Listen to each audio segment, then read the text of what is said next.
Thank you very much. So I've been waiting for this meeting for 20 years, actually. And it's not that everything's 100% understood or known, but I think we've made a lot of strides. Wish it was done a long time ago. Today, we're delighted to be joined by America's top medical and public health professionals as we announce historic steps to confront the crisis of autism. Horrible, horrible crisis. I want to thank the man who brought this issue to the forefront of American politics along with me. And we actually met in my office, is it like 20 years ago, Bobby? It's probably 20 years ago in New York. I was a developer, as you probably heard, and I always had very strong feelings about autism and how it happened and where it came from. And he and I don't know, the word got out, and I wouldn't say that people were very understanding of where we were, but it's turning out that we understood a lot more than a lot of people who studied it, we think. And I say we think because I don't think they were really letting the public know what they knew. Thanks as well to the director of the National Institute of Health, Dr. Jay Bhattacharya, FDA Commissioner, Dr. Marty McCary. These are great people. Administrator of the Centers for Medicine and Medicaid Services, Dr. Mehmet Oz, and Acting Assistant Secretary of HHS, Dr. Dorothy Fink. So thank you all. Thank you, Dorothy, very much. The meteoric rise in autism is among the most alarming public health developments in history. There's never been anything like this. Just a few decades ago, 1 in 10,000 children had autism. So that's not a long time. And I've always heard, they say a few, but I think it's a lot less time than that. It used to be 1 in 20,000, then 1 in 10,000. And I would say that's probably 18 years ago. And now it's 1 in 31, but in some areas it's much worse than that, if you can believe it, 1 in 31. And I gave numbers yesterday. For boys, it's 1 in 12. I was told that's in California where they have, for some reason, a more severe problem. But whether it's 1 in 12 or 1 in 31, can you imagine? That's down from 1 in 20,000, then 1 in 10,000. And now we're at the level of 1 in 12 in some cases for boys. 1 in 31 overall. So since 2000, autism rates have surged by much more than 400%. Instead of attacking those who ask questions, everyone should be grateful for those who are trying to get the answers to this complex situation. And the first day all of these great doctors behind me were there, I told them this is what we have to find out. Because when you go from 20,000 to 10,000, and then you go to 12, there's something artificial. They're taking something. And by the way, I think I can say that there are certain groups of people that don't take vaccines and don't take any pills that have no autism. That have no autism. Does that tell you something? That's currently, is that a correct statement, by the way? There are some studies that suggest that, with the Amish, for example. The Amish. Yeah, virtually. I heard none. See, Bobby wants to be very careful with what he says, and he should, but I'm not so careful with what I say. But you have certain groups. The Amish, as an example, they have essentially no autism. That's, for instance, in cases of extremely high fever, that you feel you can't tough it out, you can't do it. I guess there's that. It's a small number of cases, I think. But if you can't tough it out, if you can't do it, that's what you're going to have to do. You'll take a Tylenol, but it'll be very sparingly. It can be something that's very dangerous to the woman's health. In other words, a fever that's very, very dangerous, and ideally a doctor's decision, because I think you shouldn't take it. And you shouldn't take it during the entire pregnancy. They may tell you that toward the end of the pregnancy, you shouldn't take it during the entire. And you shouldn't give the child the Tylenol every time he's born and he goes and has a shot. You shouldn't give a Tylenol to that child. All pregnant women should talk to their doctors for more information about limiting the use of this medication while pregnant. So ideally, you don't take it at all. But if you have to, if you can't tough it out, if there's a problem, you're going to end up doing it. The other thing that I can tell you that I'll say that they will maybe say at a little bit later date, but I think when you go for the shot, you do it over a 5-time period. Take it over 5 times or 4 times, but you take it in smaller doses and you spread it out over a period of years. And they pump so much stuff into those beautiful little babies. It's a disgrace. I don't see it. I think it's very bad. They're pumping, it looks like they're pumping into a horse. You have a little child, little fragile child, and you get a vat of 80 different vaccines, I guess, 80 different blends, and they pump it in. So ideally, a woman won't take Tylenol. And on the vaccines, it would be good instead of one visit where they pump the baby, load it up with stuff, you'll do it over a period of 4 times or 5 times. I've been so into this issue for so many years just because I couldn't understand how a thing like this could happen. And it's artificially induced. It's not like something that when you go from all of those, healthy babies to a point where I don't even know structurally if a country can afford it. And that's the least of the problems. To have families destroyed over this is just so. And all the 3 should be taken separately. And it seems to be that when you mix them, there could be a problem. So there's no downside in taking them separately. In fact, they think it's better, so let it be separate. The chicken pox is already separate because when that got mixed in, I guess they made it 4 for a while, it really was bad. So they make chicken pox. Individually, they're okay. When you mix them, something maybe happens.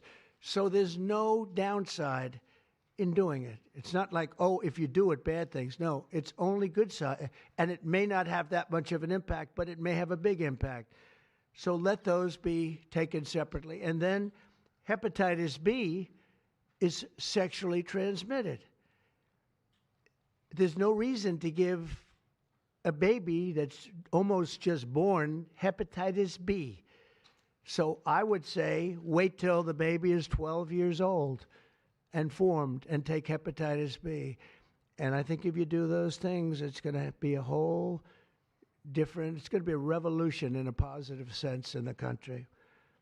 The FDA will be updating the label of an existing drug to reflect potential benefits in reducing some autism symptoms. This gives hope to the many parents with autistic children that it may be possible to improve their lives. That's one of the things that I'm very, very happy about. I mean, this was mostly going to be on how not to have the child affected, but we've learned some pretty good things about certain elements of genius that can be given to a baby, and the baby can get better. And in some cases, maybe substantially better. Not going to be easy, but be a lot easier if it didn't happen in the first place, as these great parents fully understand, right? They fully understand. I feel so terribly I have so many friends with autistic children. It's a tough situation. Finally, to help reach the ultimate goal of ending the autism fever, the NIH will be announcing 13 major grant awards from the Autism Data Science Initiatives. And to be honest with you, to me, that's the least important. It's not even a money thing at this point. There's so much money, but they have to do, and they have to move quickly. When the alternative is that nothing bad can happen, let's do it now. I was just saying to Bobby and the group, let's do it now. Nothing bad can happen. It can only good happen. But with Tylenol, don't take it. Don't take it. And if you can't live, if your fever is so bad, you have to take one because there's no alternative to that. Sadly, first question, what can you take instead? It's actually, there's not an alternative to that. And as you know, other of the medicines are absolutely proven bad. I mean, they've been proven bad with the aspirins and the Advils and others, right? And they've been proven bad. So I'd like to ask Bobby to get up to the podium and say a few words, and then Dr. Bhattacharya and Dr. McCary, Dr. Oz, Dr. Fink, followed by two incredible mothers that have experienced firsthand what this country is going through, what parts of the world are going through. And I will say there are parts of the world that don't take Tylenol. I mean, there's a rumor, and I don't know if it's so or not, that Cuba, they don't have Tylenol because they don't have the money for Tylenol, and they have virtually no autism, okay? Tell me about that one. And there are other parts of the world where they don't have Tylenol, where they don't have autism. That tells you a lot, and I want to say it right now. And you know the way I look at it? Don't take it. Don't take it. There's no downside in not taking it. So I'd like to ask Bobby to come up and say a few words. I hope I didn't ruin his day, but that's the way I feel. I've been very strong on the subject for a long time. You know, life is common sense, too. And there's a lot of common sense in this, and I wish things like this were brought up. And this group has worked so hard on it, but I'd like to be a little bit more, a little speedier in the process of a recommendation, because there's no harm in going quicker. There's absolutely no harm. At worst, there's no harm. Thank you very much. Bobby, please. Thank you, Mr. President. We have broken down the traditional silos that have long separated these agencies, and we have fast-tracked research and guidance. Historically, NIH has focused almost solely on politically safe and entirely fruitless research about the genetic drivers of autism. And that would be like studying the genetic drivers of lung cancer without looking at cigarettes. And that's what NIH has been doing for 20 years. As a result, we don't have an answer to this critical question, despite the cataclysmic impact of the epidemic on our nation's children. We are now replacing the institutional culture of politicized science and corruption with evidence-based medicine. NIH research teams are currently testing multiple hypotheses with no area off limits. We promise transparency as we uncover the potential causes and treatments, and we will notify the public regularly of our progress. Today, we are announcing two important findings from our autism work that are vital for parents to know as they make these decisions. First, HHS will act on acetaminophen. The FDA is responding to clinical and laboratory studies that suggest a potential association between acetaminophen use during pregnancy and adverse neurodevelopmental outcomes, including later diagnosis for ADHD and autism. Scientists have proposed biological mechanisms linking prenatal acetaminophen exposure to altered brain development. We have also evaluated the contrary studies that show no association.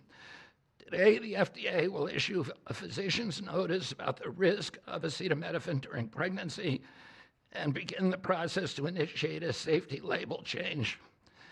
HHS will launch a nationwide public service campaign to inform families and protect public health.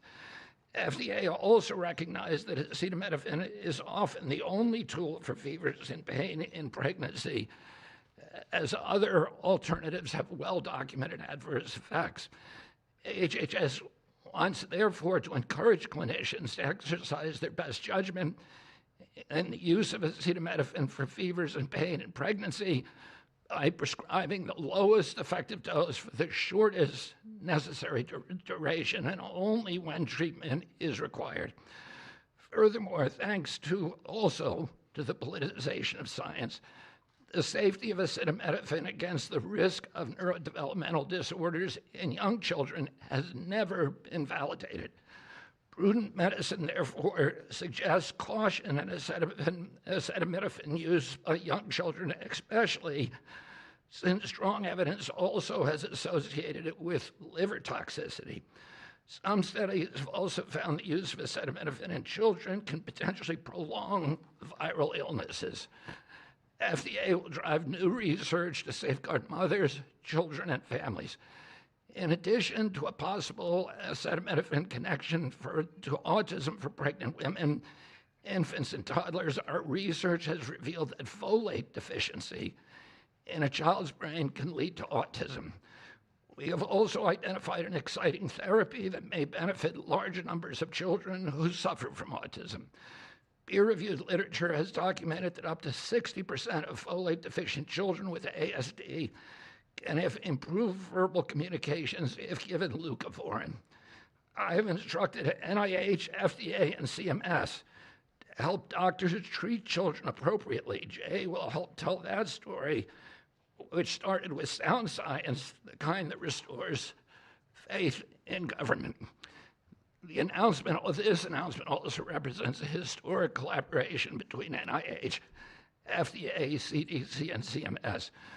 We expect this to be the first of many announcements over the coming years that deliver actionable information to parents on underlying cause of autism and the potential paths for prevention and reversal. Finally, autism is a complex disorder with multifactorial etiology. We are continuing to investigate a multiplicity of potential causes with no areas of taboo. One area that we are closely examining, as the President mentioned, is vaccines. Some 40 to 70% of mothers who have children with autism believe that their child was injured by a vaccine. President Trump believes that we should be listening to these mothers instead of gaslighting and marginalizing them like prior administrations. Some of our friends like to say that we should believe all women. But some of these same people have been silencing and demonizing these mothers for 3 decades because research on the potential link between autism and vaccines has been actively suppressed in the past. It will take time for an honest look at this topic by scientists. But I want to reassure the people in the autism community that we will be uncompromising and relentless in our search for answers. We will perform the studies that should have been performed 25 years ago. Whatever the answer is, we will tell you what we find. We are researching this issue to all 3 agencies. Jay will discuss one of our research initiatives at NIH.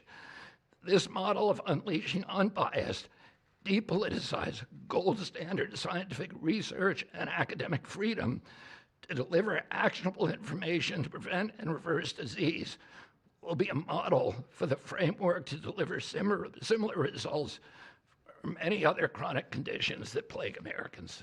Jay?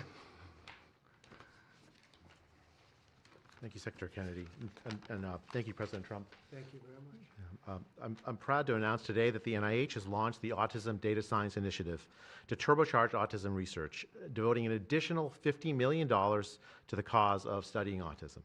Nearly 250 research teams from across the country applied, sent in their applications, and were peer-reviewed by the NIH review panels. The NIH peer reviewers chose the 13 best projects focused on root causes and therapies, with replication and validation studies to guarantee gold standard science. The studies feature a new kind of science called exposomics, where scientists consider environmental and medical factors, nutrition, events during pregnancy, in combination with biology and genetics to answer vital questions about autism. Science like this, conducted in partnership with families and physicians, is the best way to arrest and reverse the autism epidemic. Autism spectrum disorder encompasses a very wide range of symptoms, ranging from mild difficulties with social interactions to profoundly autistic children who experience severe disabilities in speech and behavior. Given this wide range of symptoms across the spectrum, it seems certain that there will be a wide range of biological contributors to explaining the cause.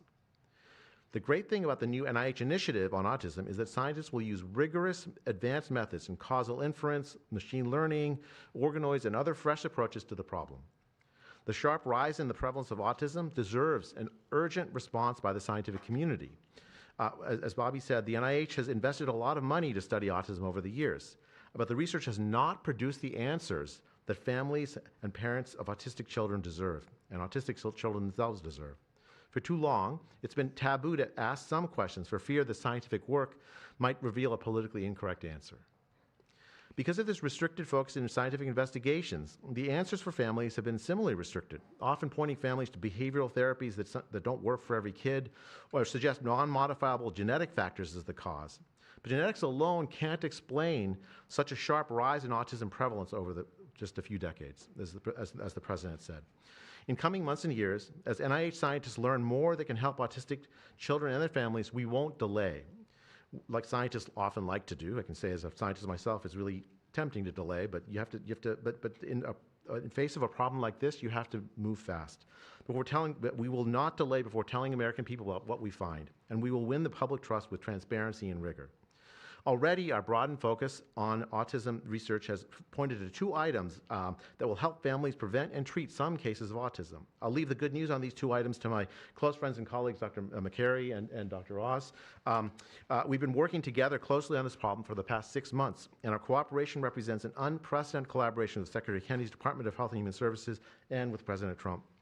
I'm delighted to introduce Dr. Marty McCary, Commissioner of the Food and Drug Administration, who will tell you about these announcements of practical help for families with autism. Great, thank you, Dr. Bhattacharya. Mr. President, this is the start of a historic shift in medical culture. This administration is working together to ask big questions about why our nation's children are getting sick so fast. Too often, medicine is doing small little studies, giving us answers we already knew. But we've got to make a difference. You've given us a charge to identify root causes, and we are not going to stop so that we can end the suffering we are watching. And if you've seen a kid with autism, with severe autism, it's hard to watch. Kids get frustrated, they get angry, they can be crying because they want to speak and they can't speak. It's hard to watch, and it may be entirely preventable. For an epidemiologist, that child is an expanding statistic, but for a child, it can be brutal to have autism. A very large study, the Boston Birth Cohort, with researchers that have, from Johns Hopkins, my former institution, and Boston University, found quote-unquote consistent associations between acetaminophen in pregnancy and autism.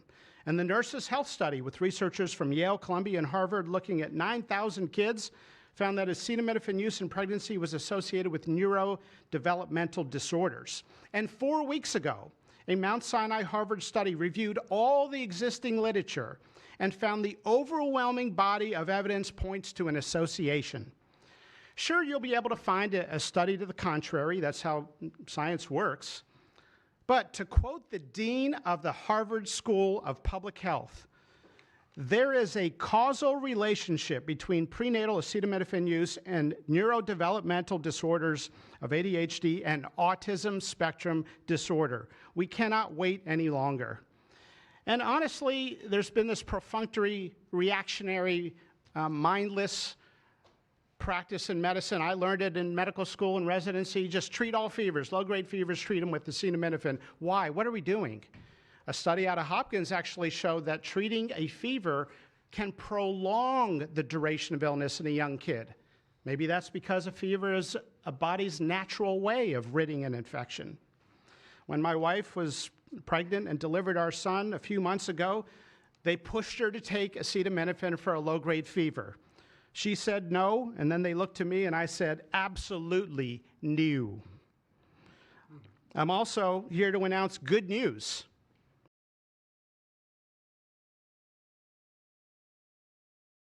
Called prescription leucovorin, a fairly established, mature pathway. Again, we have a duty to let doctors and the public know. We are going to change the label to make it available. Hundreds of thousands of kids, in my opinion, will benefit. One study found that with kids with autism and chronic folate deficiency, 2/3 of kids with autism symptoms had improvement, and some marked improvement. Mr. President, you told us to do what's medically right, to go bold, and not worry about the corporations and the lobbyists. So that's what we're here doing today. Thank you, Mr. President. Good, thank you. Thanks, Marty. I think you all appreciate the passion in the President's voice. We've been hearing that since the inauguration. In fact, even before the inauguration, the President was upset about what he spoke to today. And so together with Secretary Kennedy, who's made it his life's work to address some of these challenges with autism, they challenged us. In fact, they were harsher than that. They wanted no silos to break down what the NIH would do, what the FDA would do, what CMS would do. They insisted that the physician leaders bust through the clutter because their agencies had the power if We didn't do what every other prior administration had done, which is to let people function within their siloed environments. Because of that, in historic fashion and a very accelerated manner, we have a response today to the autism crisis. It is the first of several chapters, but this is breaking news. You've heard some of it. The response to the autism crisis is going to continue to come to you under Secretary Kennedy's leadership, and the president wouldn't have it any other way, as you've heard. The FDA, based on NIH research, is approving prescription leucovorin for treatment of autistic children. Now, if you're following the script, there should be two questions that you have, two questions that should come to your mind. The first is, how will patients and parents get access to the treatment? I'll tell you how. Over half of American children are covered by Medicaid and CHIP, government health insurance, over half. And therefore, because they're covered in Medicaid and CHIP, upon this label change by Marty, state Medicaid programs in partnership with CMS will cover prescription leucovorin around the country. It's yours, but you have to go to a doctor to get a prescription because they know your child, they know you, and they know the medication. States will also have tools to monitor its use and ensure appropriate utilization. That's important for a bunch of reasons, because we want the right kids getting the right prescription medications. We believe private insurance companies will rapidly follow our lead if they have not already done so. And again, to make sure that this is safe and effective treatment, you need a physician to prescribe the medication because it's on prescription. Second big question: how are we going to collect clinical data to answer the big questions that the president is asking and the secretary insists that we offer? CMS is also issuing guidance to convene states and existing research networks to support NIH and FDA in their research efforts of prescription leucovorin, while also maintaining the privacy of all patients, all health information of our beneficiaries. Collecting real-world data, which is what many of you have been asking us to do in the community, is fast, it is life-saving, and we'll get answers based on what happens over the next few months with this approach. The aggressive approach, and it is aggressive, demanded by the president and by the secretary, have already identified risk factors and opened the door for the first FDA-recognized treatment pathway for autism.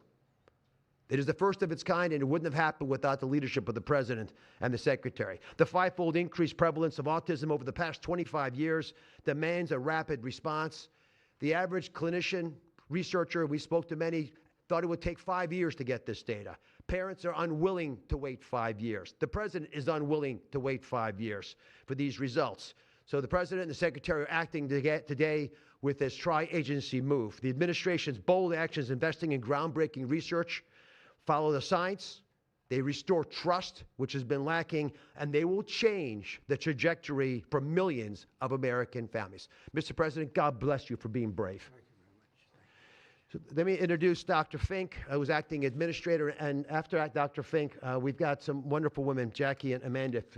I know it's going to be tough, but if you can make some comments about this historic day. God bless you. Thank you, Mr. President, for this opportunity to speak with all of you today. As a pediatrician and mom, I'm here today to talk about what this announcement means for the millions of moms and dads who are faced with the choice of whether to take acetaminophen during pregnancy. It's hard to hear information that challenges the status quo.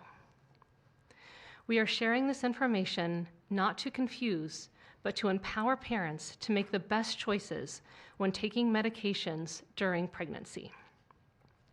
We are all concerned about the rising rates of neurodevelopmental disorders, including autism. President Trump and Secretary Kennedy are dedicated to radical transparency so that patients have the best, most up-to-date information. We are also sharing this information with our nation's doctors, and we encourage you, as always, to consult with your doctor to make the best decision for you. All too often, it's easy to think that medicines we buy without a prescription pose little to no risk for the mom or the baby. As you heard today, pregnant women who need high fever or pain reduction during pregnancy should take the lowest effective dose of acetaminophen for the shortest possible duration. Most women will not meet these indications during their pregnancies. I am encouraged by these developments today because it is another example of our commitment to the American people to leave no stone unturned in improving the health of our nation's children. Next, I'm going to turn it over to some incredible mothers who are going to share more about their stories, and we're so grateful to have you here today.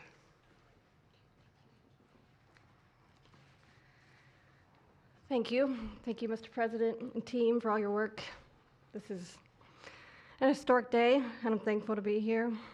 I have a son who's 5 who is profoundly autistic, and you've probably heard if you've met one autistic child, you've met one autistic child. It's a spectrum, which I don't think the spectrum is helpful, but that's another conversation.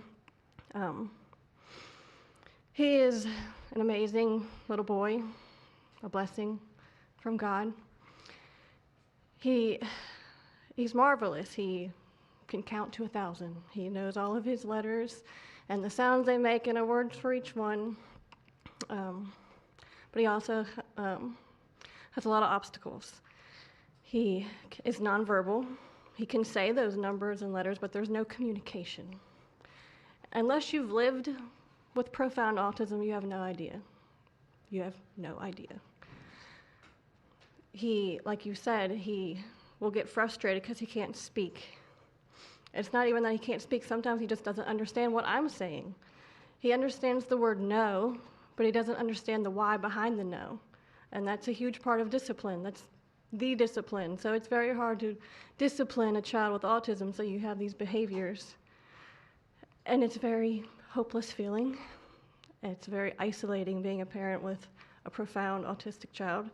Even just taking them over to your friend's house is something we just don't do because, again, they're going to be met with no, no, no, and no understanding of why. And then there's a meltdown. And then you're in a situation where you're just helpless and you're just trying to protect your kid. So it's just better not to do it. You learn your limits, and it's been really hard. This is amazing that we're here today. And no one has been able to point to anything to say this is what caused it, and you can't point to that and say it didn't cause it. I have no idea. I'm completely open. I'm not blaming anything, but I'm open to the discussion and the fact that there's work being done to find answers. I'm very grateful. I was already excited to vote for Mr. Trump anyway, Mr. President, but when we got word of RFK doing his work, I was ecstatic. I could not wait for this work to be done, that somebody would try to find us some answers. I'm just very grateful. I pray for my son every day and hope that he can get the help that he needs. And just thank you. Thank you. Thank you very much. Thank you, Donna. You take care of yourself. Thank you.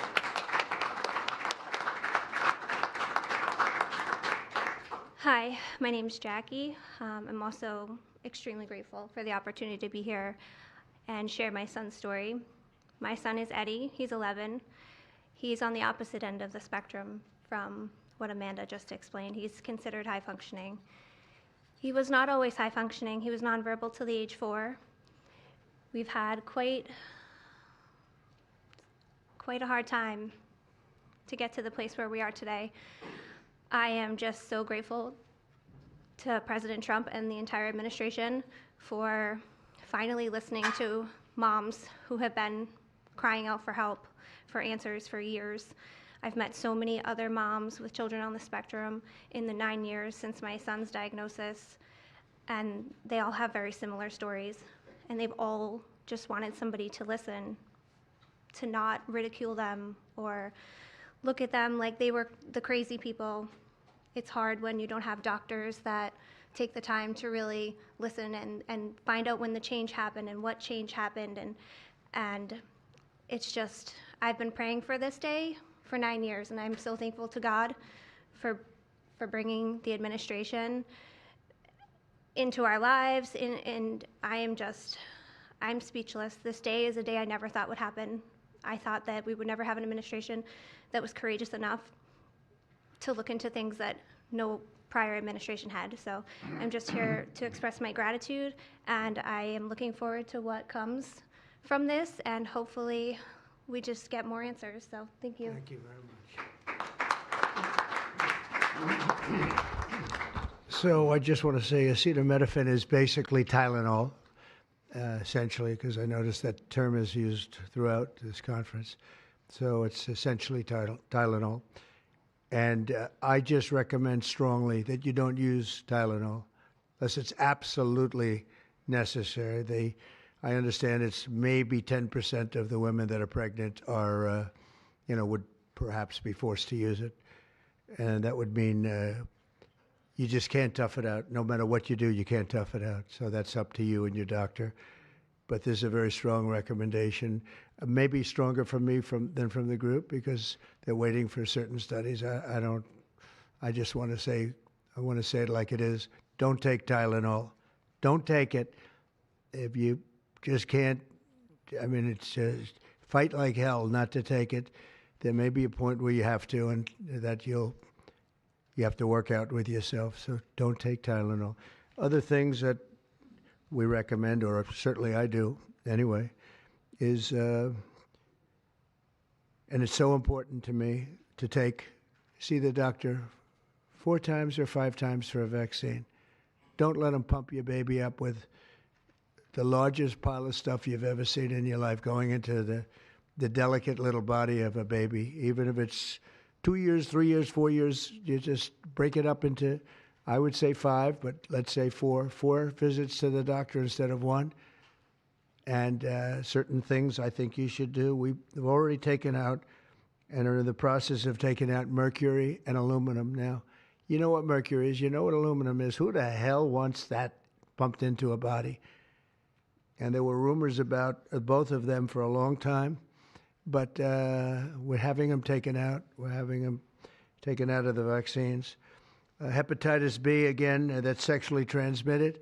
And we think you should wait. I think you should wait till 12. You know, I'm making these statements from me. I'm not making them from these doctors because when they talk about, different results, different studies, I talk about a lot of common sense. And they have that too.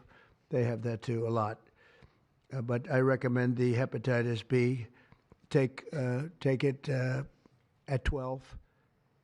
Sexually transmitted. You don't have to give it to the baby when the baby's 2 years old. And there are a lot of theories on that, but not when they're 12. Doesn't seem to be a problem at all. The MMR and the chickenpox. Chickenpox has already been broken out. It's a singular shot.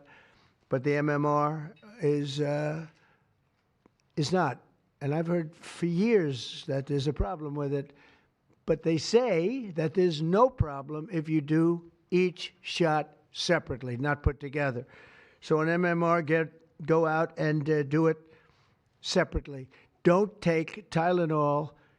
Don't give Tylenol to the baby after the baby's born. Every time the baby gets a shot, the baby gets a shot. They say, here, take a cup of Tylenol. I've heard that for years. Take Tylenol. Don't take Tylenol. Don't have your baby take Tylenol. Now, Tylenol is fine for people that aren't pregnant, that aren't in the situation that we're talking about. One very specific situation. If you're pregnant, don't take Tylenol. When you have your baby, don't give your baby Tylenol at all, unless it's absolutely necessary. Don't do it. Break up your visits to the doctors. Break them up. Do it in 5 if you can. Now, it's inconvenient. It's inconvenient. Oh, you got to have to go back another year later. You're going to go back each year for 4 years, 5 years, 3 years. Just break it up. Break it up because it's too much liquid. Too many different things are going into that baby at too big a number. The size of this thing, when you look at it, it's like 80 different vaccines and beyond vaccines, and 80. Then you give that to a little kid. I mean, I can tell you that I had a woman who worked for me, a beautiful, wonderful woman, worked in Trump Tower, and she had the most perfect child. Beautiful, just perfect. And I remember this little blonde-haired boy running around the lobby of Trump Tower, so healthy and so vibrant. And I said, that's great. And one day I came in and she was crying, her eyes out, behind the counter. She worked at the front desk. She was crying her eyes out. I've never, as much as I've ever seen anyone distraught, she was. I said, are you okay? What happened? my boy, I've lost my boy. What does that mean, your boy? My boy, you know him, sir. You've seen him grow up. He was so beautiful. And I took him for a vaccine, sir. And he developed this unbelievable, I think she said 107, 108. You know, it goes well beyond when this happens. It goes up to 106, 107, 108. You know, we hear 105 and you're in trouble, but it just goes up to a level that you never hear about, but it goes up very high. And it's fried. They get fried. She said, I took him, he developed an unbelievable temperature. And I've lost him, sir. He's gone. And then I saw the boy. It was so tragic to see. That was the following day. That was the following day after the vaccine. And I've seen it 2 other times, and I think 3 other times, but 2 other times, where they go to the doctor and they get the vaccine, they get the shot. The kid is, badly hurt. Let's be nice, badly hurt. And just do it. Break it up into 5, break it up into 4, break it up into 3 if you have to, but go to the doctor 4 times instead of once, or 5 times instead of once. And for some reason, they insist that you put it all into the body, and maybe that's the drug companies that make more money that way. Maybe it's the doctors because they don't want to be, doing this so much. Maybe it's the doctors. They get maybe more money. Who the hell knows what it is? Don't do it. Get them broken into 4 or 5 visits. Do it 4 or 5. That means you have 20%, 25% what you're putting into the baby's body. It can only help. It can only help. And the other things I told you about, just the word tough it out. It's easy for me to say tough it out, but sometimes in life with a lot of other things, you have to tough it out also. Don't take Tylenol. Don't give Tylenol to the baby. When the baby's born, they throw it at you. Here, give him a couple of Tylenol. They give him a shot. They give him a vaccine. And every time they give him a vaccine, they're throwing Tylenol. And some of these babies, they're long born, and all of a sudden they're gone. And it doesn't hurt not to do it. It doesn't hurt. There's no downside. There's no downside at all. And break up MMR. Break it up. It's practically a known fact that if you break it up, you're not going to have a problem. But for years, we've been hearing how bad MMR is as a combination. And I'm very happy that you broke out chickenpox, because that was really a problem. And there are other things. It's interesting because there are other things, we were talking about it, other different drugs, pills that you take that we know are so bad and they don't take them anymore. But for some reason, with this, they keep taking. And don't give it to the baby after the baby is born. And we have more than 3 years left. And I told Bobby and the doctors behind me, and they are so committed to this, I told them that this is the number one thing I want to do from you. And we have something else called Favored Nations, where I'm going to be reducing drug prices by 1,000%, by 900, 600, 500, 1,200. We're going to be reducing drug prices at levels never seen. It's called Favored Nations. We're going to be paying what right now, we're like the garbage can for the rest of the world, and we have been for forever. We pay much higher for drugs than the rest of the world. We subsidize the rest of the world. We're not doing that anymore. And that's a big thing. That's a big thing. That's bigger than anything. I told the story the other night that I was so proud in my first term that for the final year, drug prices went down 0.25%, and I was so proud. I said, why? I'm the first one to do it. I think it was 28 years, they said, where drug prices went down from the beginning of the term to the end. And I was so proud. I called a news conference. I said, drug prices have gone down. First time it's happened in 28 years. You know what it was? 0.25%. I was so proud. Now we're going to have them go down from $100 a pill to $9 a pill.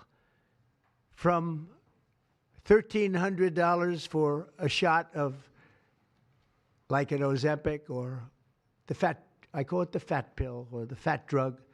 Sometimes it works, I guess, for people. The ones I've seen, it hasn't worked so well. I got a lot of friends, they're fat. They said, yeah, I lost some weight. I said, you don't look it to me. But they paid $1,300, $1,200, and they go to London and they pay $88. And they call me, they go, what's this all about? We're subsidizing the rest of the world stupidly because there are a lot of stupid people in this country running things. And how big is that? But to me, that's nothing compared to autism. I see that gorgeous boy. I have a big present for him in the back. You know, you bring him back. We're going to bring him into the Oval Office. I have the best present he's ever going to get, okay? A big one. I saved it for you, okay? Because I heard you were coming. Look how beautiful he is. So that's it. There's nothing much to say. Don't take Tylenol if you're pregnant, and don't give Tylenol to your child when he's born or she's born. Don't give it. Just don't give it. And we're going to have, I think, really, if you do all the things that I say, break it up, just break it up, break up the shots with the doctor. MMRs, as I told you, separate, separate, separate. Chickenpox already separate. You do these things, I'm telling you, I want to, when I leave office, I don't want to have, it's going to be the kind of number that we're hearing where it's 1 in 32 or 1 in 10, because I've heard 1 in 10 also. And in California, it's really bad. I want it to be, let's get it back to maybe 1 in 10,000 or 1 in 20,000 or maybe none in 20,000. And the only way you're going to do that, because this is artificially induced. This is induced by something. You don't go from 1 in 20,000 to 1 in 10,000, then to 1 in 10. That means you're taking something and something's wrong. And I feel very certain, and I know I'll be criticized. Someday they'll look back and they'll say, well, it wasn't, but I think it will. I think we're going to have a tremendous, this is the most important. There's nothing more important than me. We cured inflation that Biden gave us. He gave us so much inflation, the biggest ever in history.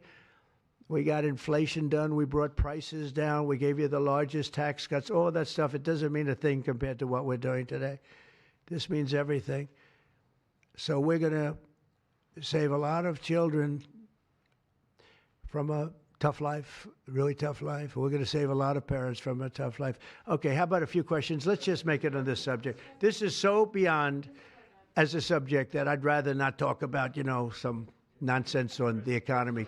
And I will say this, the economy is unbelievable. The stock market just hit another record high and all that stuff.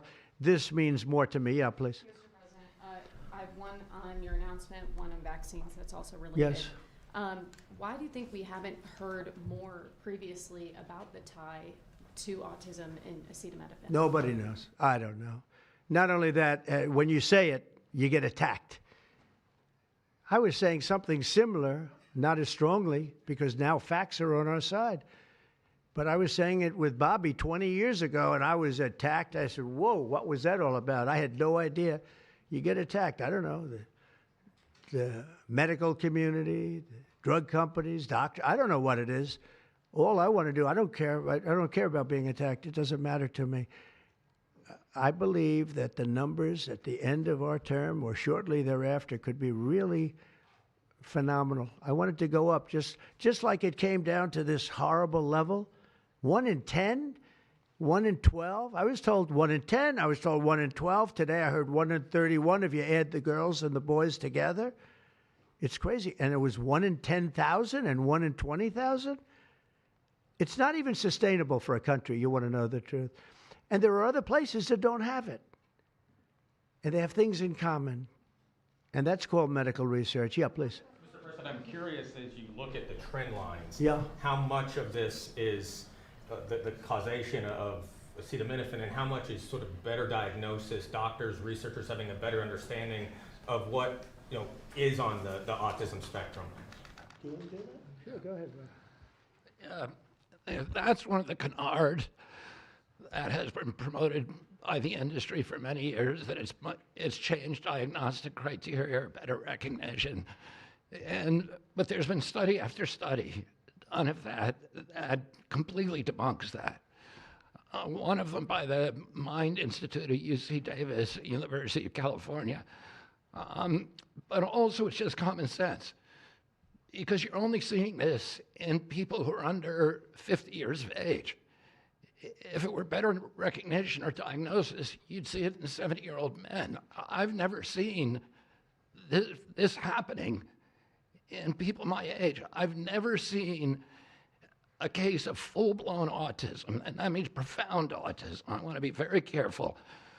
Head banging, stimming, toe walking, nonverbal, non-toilet trained. I've never in my life seen a 70-year-old man who looks like that. You're only seeing it in the kids. It's an epidemic. Thank you, Mr. President. I was hoping that you could clear up confusion for moms and dads across America, many of whom voted for you.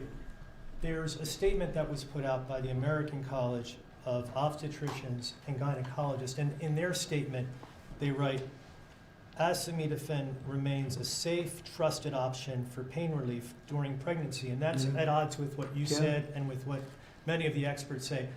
How do you clear up this confusion? That's the establishment. They're funded by lots of different groups. And you know what? Maybe they're right. I don't think they are, because I don't think the facts bear it out at all. They're fighting for something that, in my opinion, they shouldn't be fighting for. But here's the thing. There's no downside to doing, other than a mother will have to, as I say, tough it out a little bit. There's no downside to doing this. It's not like, oh, if you do this, you're going to die. There's no downside.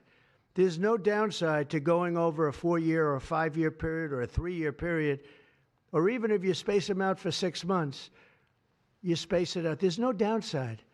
And that's why I will say the gentlemen behind me, they have very strong views, and they feel that we're right, but they'll have more research done over the next 2 months. I said, well, 2 months is a long time. A lot of people could be saved, and there's no downside to doing it. Everything I said, there's no downside to doing it. It can only be good. And I think you're going to see very good results. That's establishment stuff, and we've been reading that about a lot of things for years. And you know what's happened? We've gone from 1 in 20,000 to 1 in 10,000 to 1 in 32 to 1 in 10. Think of it. 1 in 10 or 12 or 1 in 31. Think of it. 1 in 31 people, young kids, get autism? What is it, Jeff? My question is about leucovorin. You mentioned that as part of your plan. That is also a chemotherapy treatment. Have you been in touch with the drug companies to increase production about that? And I'm going to throw in my follow-up at the same time. Dr. Oz mentioned that this will be available with CHIP, children who are on CHIP. But the big beautiful bill reduced funding for CHIP and Medicaid by $1 trillion over the next 10 years. Are you concerned that that will impact your ability to get this drug out? I'll explain it to you in a second, but please go ahead. Thank you. Thank you. Leucovorin is not a chemotherapy, but it is a vitamin given with chemotherapy sometimes. And the idea here is that the folic acid receptor in the brain is blocked by some antibody response. It might be 20, 40, 50% of kids with autism. And leucovorin will bypass that blocked receptor. And that's why so many doctors are probably seeing so much clinical improvement on kids with leucovorin. So are you going to increase production? Yeah, we've been in touch with the companies, and they are prepared to ramp up production. And we actually talked to them about a month ago. And on your second part of your nasty question, the number is that the great big beautiful bill, which is the greatest, I think one of the best things ever passed in the history, with the tax cuts and regulation cuts and all of the things it does, no tax on tips, no tax on Social Security, no tax on overtime, all of it does. It also gives $200 million, as just explained by Dr. Oz, and I'd like you to explain that to exactly what you're saying. The Big Beautiful Bill actually increases Medicaid spending projected over the next 10 years by $200 billion. There's also a $50 billion Rural Health Transformation Fund, which will allow a lot of these programs to get in the rural parts of the country that the President and Congress are handing to governors to start distributing. Those grants have already gone out. The money will be allocated by the end of this calendar year. And I want to point out that the ability of NIH to do research that feeds and hands the ball to the FDA, which then can change labeling to allow Medicaid programs in states to fund this program, will ensure that the things that President Trump and Secretary Kennedy desire are financially affordable for the families around America. You mentioned CHIP, sir. That's why I asked that question. You mentioned that CHIP would fund this for children. Well, most of the kids are on Medicaid, probably 43% on Medicaid, another 8-10% on CHIP, and all the programs in general are being evaluated. Most of what the One Big Beautiful Bill was seeking to do was to remove fraud, waste, and abuse. But the programs themselves should stay financially intact for the people for whom they were designed, and in this case, for children. And the only thing we cut, so that's 200 billion positive. The only thing we cut was for fraud, waste, and abuse, of which there was a lot in this country, and nobody minds that. Yeah, please. Mr. President, you said that there is no reason to give newborn babies hepatitis B vaccines. But hepatitis B can be contracted not just through sexually transmitted diseases, it can come from needles to open wounds. So when you say you feel, is that appropriate to be telling? I think it's absolutely appropriate. I think they should wait till they're 12 years old. Yes, please. Mr. President, thank you all for being here. You've been talking about reducing autism by spacing out vaccines. Would you like other combined vaccines babies receive to be spaced out like MMRV? What is this again? You've been talking. Speak up, please. Sir. You've been talking about reducing autism by spacing out vaccines. Right. Correct. Would you like the other combined vaccines babies receive to be spaced out like MMRV? I would say yes, but that just is, for me, it's a lot of common sense involved in this. It's a process, but we're looking, but it should at least be given separately. Now, it's possible that you can reduce them and I'd give them in small doses, but it's possible maybe in that particular case, the MMR wouldn't work in small doses, but you can certainly give them as separate shots. It's been proven to be very safe when you give them in separate shots instead of mixing. So I don't think there's any reason to do that. Do you agree with it? I'm not a doctor, but I'm giving my opinion. I don't think there's any reason to do that. So it's been proven to be safe when you break them up. But MMR by itself, I've heard bad things about it for many years. Yes, please. Mr. President, is the spectrum too broad, in your opinion? For research purposes, you are dealing with a population of children who might have social boundary difficulties, and then you have children who are, going to grow up to be adults in diapers. I mean, what do you think? We don't know how we're going through some very serious trouble, and we know autism. I mean, it could be bigger, it could be small, a little bit smaller, but the number is unacceptable. And the number, the way it's come down, because the spectrums remain the same, the number, the way it's come down is just unacceptable, meaning come down to that level of 1 in 10, 1 in 12, 1 in 31. Mr. President, medical professionals. Go ahead in the back. Mr. President, this question is more directed towards Secretary Kennedy. It was talked about that we're just kind of finding out about the fact that babies are affected this way. Is there a concern that information is being suppressed right now within HHS, and could an investigation perhaps be launched seeing any more Well, I think information has been really not given out very freely over the years, absolutely. And I think that's by drug companies and maybe doctors, but I certainly think that over the years. I think this is a different group. We have a lot of information. And that information, I mean, it's the information that we have that we're making these statements. And I'm making them out front, and I'm making them loud, and I'm making them strongly not to take Tylenol, not to take it. Just don't take it unless it's absolutely necessary, and there's not too many cases where that will be the case. And again, what's the worst? The worst is nothing can happen. It's very positive. That's a positive thing. But I don't believe I don't actually believe that's possible. I think the results are going to be amazing. I want to see amazing results by the time I leave this beautiful building. And I will consider this, I believe, with the wars, I've stopped 7 different wars. I've saved millions of lives. I've done a lot of things. This will be as important as any single thing I've done, because I know ladies, beautiful ladies just like this that are going through the same thing, and it's not easy, and I admire you for being able to do it. But I admire him, too. I wish I had a face that looked like that. If I looked like him, I would have been president a long time ago. Is widely used in other countries too. As you make this announcement, do you expect your decision may affect I other hope they countries? follow it, yeah. I hope they follow it. Yeah, other countries are, sell Tylenol. Some countries don't. I mean, I hear Cuba, now, again, you'll have to check this out, but I hear Cuba doesn't have it because it's very expensive, and they don't have the money to have it, or they don't want to spend the money to have it. They don't have Tylenol, and I hear they have essentially no autism. So you'll have to check it out. Yeah, Brian. Medical professionals have warned No, for I decades. said, no, not you. You're CNN. You're fake news. Go ahead, Brian. Thank you, Mr. President. I want to go back to the Amish community, if I can, just for a second. I recently saw a man from Minnesota, an Amish man from Minnesota, on a podcast, and the host asked him what the rates were for like ADHD and autism, and he had no idea about ADHD, didn't know that it existed, and certainly didn't know of any cases. What are they It doing? doesn't exist with the Amish community, and they don't take all of this junk. It doesn't exist. That tells you, doesn't that tell you? That's like, that's like certain countries where it doesn't exist and they don't take it. Would you like to make a comment about that, Mark? The Amish population, a very mixed group, so there's a subset that take vaccines, a subset that does not, and we know they have very low rates of chronic disease all across the board.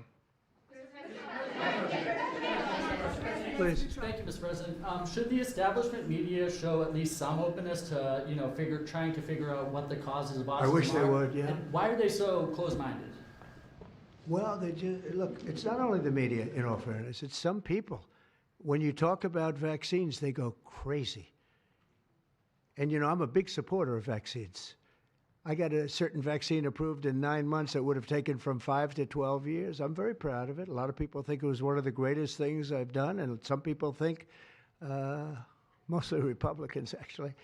I'll tell you, the Democrats think it was, they think Operation Warp Speed was one of the greatest things any president has done, any president. It's, we're very proud of what happened. We got hit with something that came from a place that shouldn't have happened, but it did happen. Those things take place, and you're very unpleasantly surprised. But no, I'm a big believer in vaccines. The polio vaccine, big believer in vaccines. I know Bobby and you guys have it out a little bit, but he's a believer in vaccines too. But I've seen how great vaccines can be, how incredible they can be. So I'm a believer. Yeah. Yeah, please. Your comments made about MMR and hepatitis B, I know you said those were your suggestions, but have you spoken with Secretary Kennedy about actually making those changes? I have, yeah, I have. I've spoken to all the doctors about it, and doctors that are not here right now. I've spoken to many doctors about everything we're talking about. And, the Tylenol has started to be spoken of over the last period of time, but we've been doing the research. A lot of what they've been speaking about comes from right here, by research done by these people. And I just say it again, don't take Tylenol. Don't take it. And don't give it to your child after your child is born. And do all those other things, little things, just spread out your visits, et cetera, on the vaccine. And I want to thank everybody. This is a very important day. Thank you very much.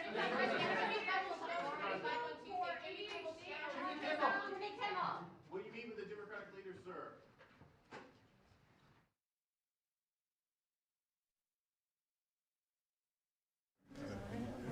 He's not going to answer my